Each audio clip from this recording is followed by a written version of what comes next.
Assalamualaikum warahmatullahi wabarakatuh. Perkenalkan, nama saya Rahmai Dikira, mahasiswa semester 4 jurusan Manajemen Fakultas Ekonomi dan Bisnis Universitas Riau. Baik, di sini saya akan membuat sebuah video presentasi di mana saya akan mempresentasikan yaitu tentang mengenai penjadwalan jangka pendek, di mana tugas video ini merupakan tugas salah satu mata kuliah manajemen personal yang diampu oleh Ibu Ida. Baik, Anda saksikan saja video saya, semoga video bermanfaat. Stay tune. Baik, yang pertama saya akan menjelaskan tentang yaitu pentingnya penentuan jadwal jangka pendek. Yaitu ada dua, dari segi internal dan eksternal. Yang pertama dari segi internal. Penentuan jadwal secara internal yang efektif berarti pergerakan barang dan jasa dengan lebih cepat dengan melalui pemanfaatan fasilitas dan aset yang luar biasa. Hasilnya adalah dengan semakin luasnya kapasitas per dolar yang diinvestasikan yang dapat diterjemahkan ke dalam biaya yang lebih rendah. Yang kedua yaitu dari segi eksternal, di mana penentuan jadwal secara eksternal yang baik memberikan terobosan dengan lebih besar, memperbesar fleksibilitas, lebih banyak kiriman yang dapat diandalkan, ataupun memperbanyak layanan kepada para konsumen. Baik, selanjutnya yaitu materinya tentang permasalahan penentuan jadwal, di mana di sini ada tiga. Yang pertama yaitu ada perencanaan kapasitas, yang kedua perencanaan agregat, dan yang ketiga jadwal induk.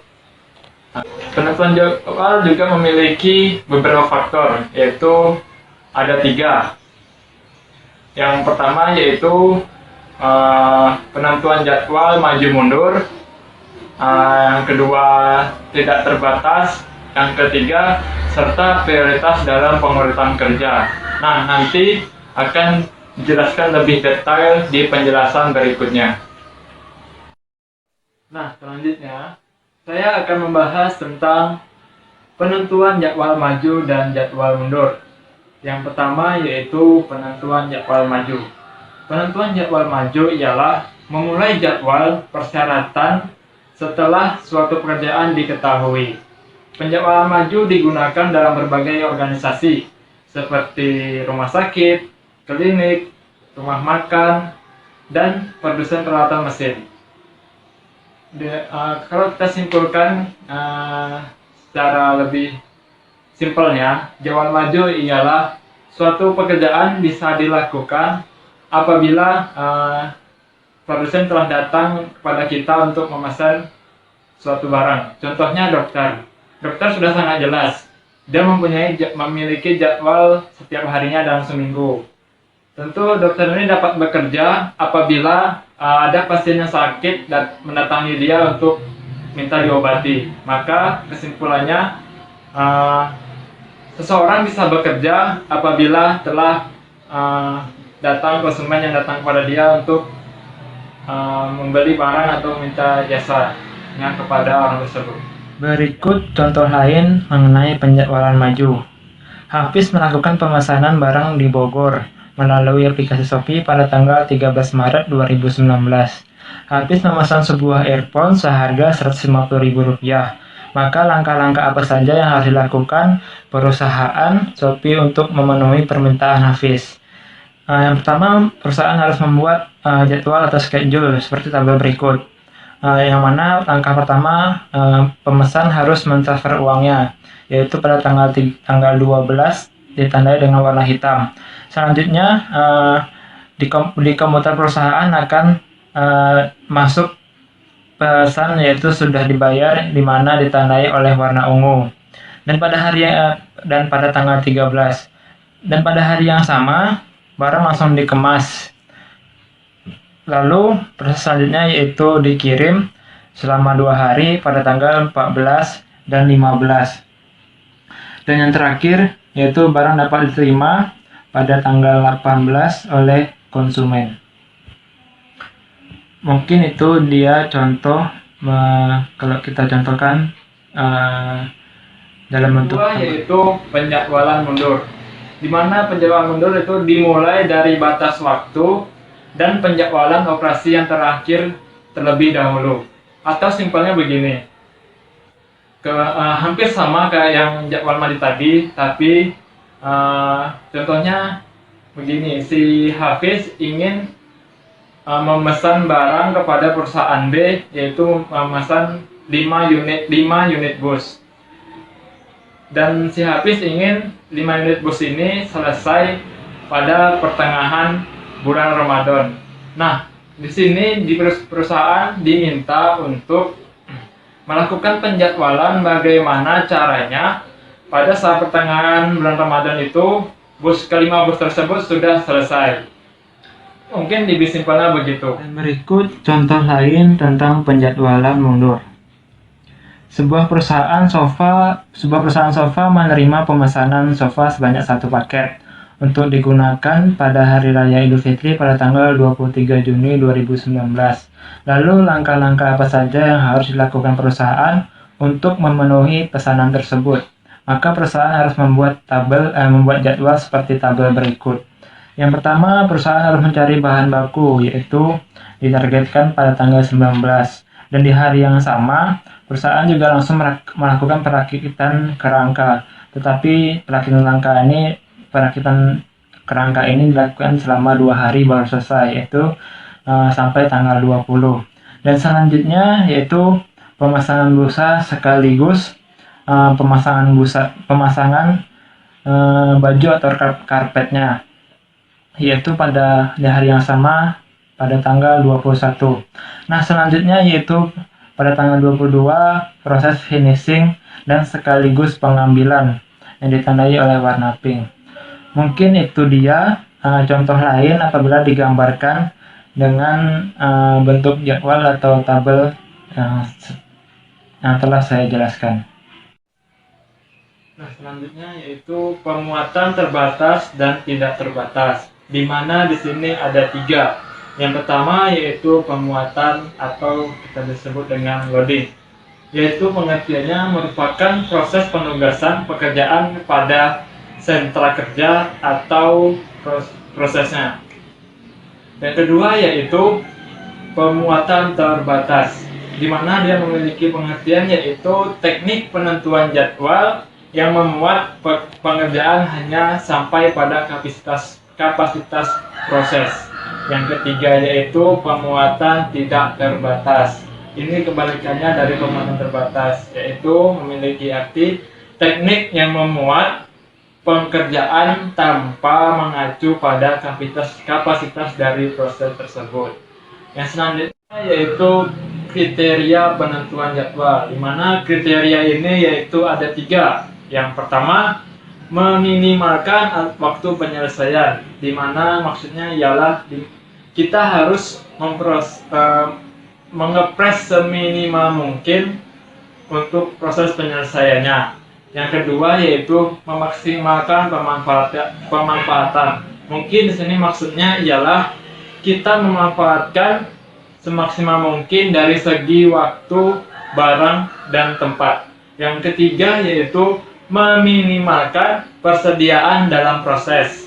Mungkin di sini maksudnya kita harus meminimalkan persediaan yang ada. Kita tidak boleh memboros-boros persediaan yang kita butuhkan. Kita cukup memakainya sebutuhnya saja. Nah, berikutnya saya akan menjelaskan tentang penentuan jadwal pada produksi dengan proses fokus.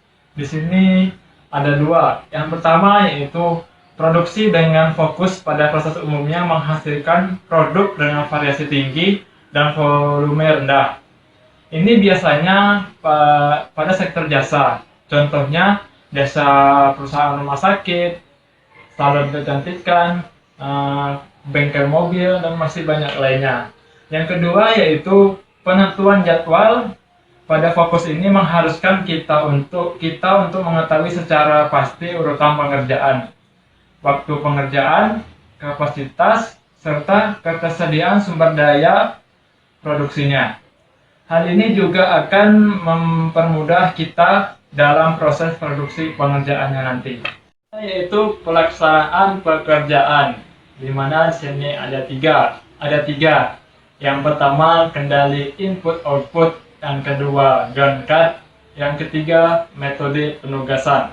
Yang pertama kendali input output, yaitu pengendalian sebuah teknik yang membuat karyawan operasi dapat mengelola aliran fasilitas kerja. Jika pekerjaan tiba lebih cepat daripada yang sedang diproses, maka fasilitas tersebut dibebani secara berlebihan dan terjadi backlog. Yang kedua yaitu gun cut. Gun cut merupakan alat peraga visual yang bermanfaat dalam pembebanan dan penjadwalan, atau simpelnya begini, yaitu diagram yang digunakan untuk menjadwalkan sumber daya dan alokasi waktu. Yang ketiga yaitu metode penugasan. Metode penugasan ialah mencakup proses pelimpahan tugas atau pekerjaan pada sumber daya. Contohnya adalah penugasan pekerjaan pada mesin, kontrak pada pemberi penawaran, dan karyawan pada proyek. Baik, berikutnya yaitu pengurusan pekerjaan. Yang pertama ialah aturan prioritas, di mana aturan prioritas ini memiliki pengertian yaitu memberikan panduan untuk mengurutkan pekerjaan yang harus dilakukan. Aturan ini terutama diterapkan untuk aturan fasilitas yang berfokus pada proses, seperti klinik, percetakan, dan bengkel kerja. Aturan prioritas mencoba untuk meminimalkan waktu penyelesaian, jumlah pekerjaan dalam sistem, dan keterlambatan pekerjaan secara memaksimalkan penggunaan fasilitas. Berikut aturan prioritas yang paling populer. Yang pertama, FCFS, yaitu First Come First Served. Pokoknya semacam itulah. Yaitu yang pertama datang, yang pertama dilayani. Yang kedua yaitu SPT atau Shortest Processing Time. Waktu pemrosesan terpendek, yaitu dialah yang pertama kali dikerjakan. Yang ketiga yaitu EDD atau Earliest Due Date, yaitu batas waktu paling awal, dan itu juga yang akan pertama kali dikerjakan. Terakhir LPT, yaitu Longest Processing Time, di mana waktu pemrosesan terpanjang. Pekerjaan yang dimiliki waktu pemrosesan lebih panjang, lebih besar biasanya sangat penting diutamakan terlebih dahulu. Berikutnya rasio kritis. Rasio kritis merupakan sebuah angka indeks yang dihitung dengan membagi waktu yang tersisa hingga batas waktu pekerjaan dengan waktu pekerjaan yang tersisa.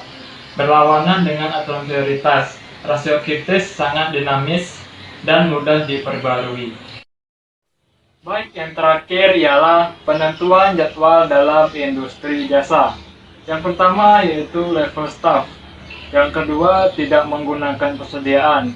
Ini dikarenakan di sini hanya dibutuhkan tenaga dari manusia atau mesin. Jadi tidak perlu adanya persediaan. Mungkin hanya cukup yang diperlukan oleh pengguna jasa saja.